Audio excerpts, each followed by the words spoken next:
राधे राधे। आप सभी को कार्तिक महात्म्य 27वां अध्याय। कृष्ण नाम का आसरा, कृष्ण नाम का ध्यान। 27वां अध्याय अब लिखने लगा महान।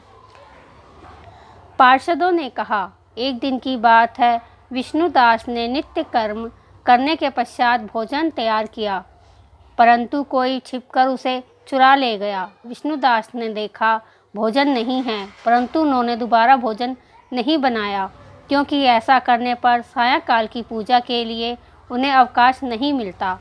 अतः प्रतिदिन के नियम का भंग हो जाने का भय था। दूसरे दिन पुनः उसी समय पर भोजन बनाकर वे ज्यों ही भगवान विष्णु को भोग अर्पण करने के लिए गए, त्यों ही किसी ने आकर फिर सारा भोजन हड़प लिया। इस प्रकार 7 दिनों तक लगातार कोई उनका भोजन चुरा ले जा रहा था। इससे विष्णुदास को बड़ा विस्मय हुआ। वे मन ही मन इस प्रकार विचार करने लगे, ओह, कौन प्रतिदिन आकर मेरी रसोई चुरा ले जाता है। यदि दोबारा रसोई बनाकर भोजन करता हूँ तो स्वयं काल की पूजा छूट जाती है। यदि रसोई बनाकर तुरंत ही भोजन कर लेना उचित हो तो मुझसे यह ना हो पाएगा, क्योंकि भगवान विष्णु को सब कुछ अर्पण किए बिना कोई भी वैष्णव भोजन नहीं करता। आज उपवास करते मुझे 7 दिन हो गए। इस प्रकार मैं व्रत में कब तक स्थिर रह सकता हूँ। अच्छा, आज मैं रसोई की भली भांति रक्षा करूँगा। ऐसा निश्चय करके भोजन बनाने के पश्चात वे वहीं कहीं छिपकर खड़े हो गए। इतने में ही उन्होंने एक चंडाल आता दिखाई दिया, जो रसोई का अन्न हर कर ले जाने के लिए तैयार खड़ा था। भूख के मारे उनका शरीर दुर्बल हो गया था। मुख पर दीनता छा रही थी। शरीर में हाड़ मांस और चाम के सिवा कुछ शेष नहीं बचा था। उसे देखकर श्रेष्ठ ब्राह्मण विष्णुदास का हृदय करुणा से भर आया।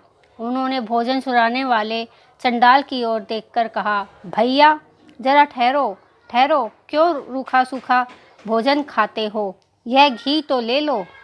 इस प्रकार कहते हुए विप्रवर विष्णुदास को आता देखकर चंडाल भय के मारे बड़े वेग से भागा और कुछ ही दूर पर मूर्छित होकर गिर पड़ा।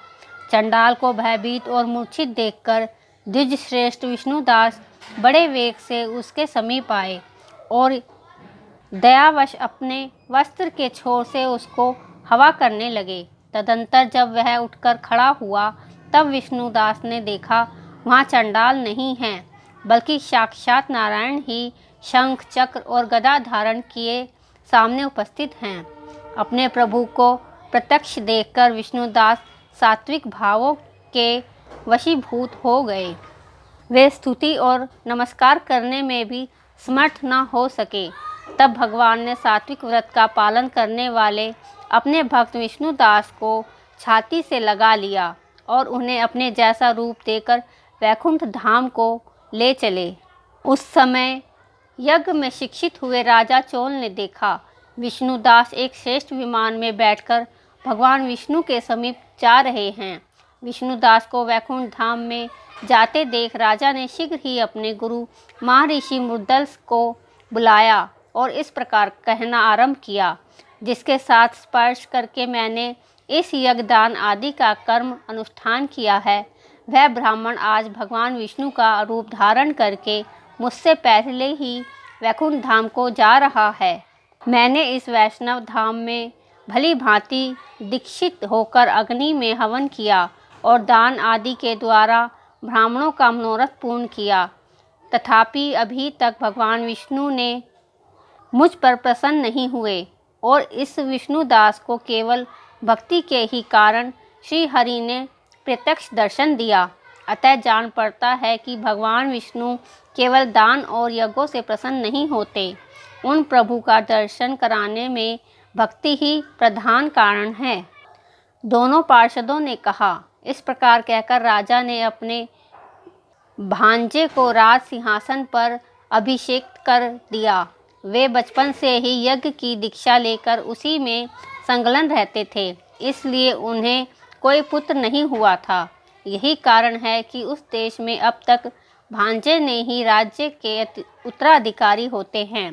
भांजे को राज्य देकर राजा यज्ञशाला में गए और यज्ञ कुंड के सामने खड़े होकर भगवान विष्णु को संबोधित करते हुए 3 बार उच्च स्वर में निम्नलिखित वचन बोले। भगवान विष्णु, आप मुझे मन, वाणी, शरीर और क्रिया द्वारा होने वाली अविचल भक्ति प्रदान कीजिए।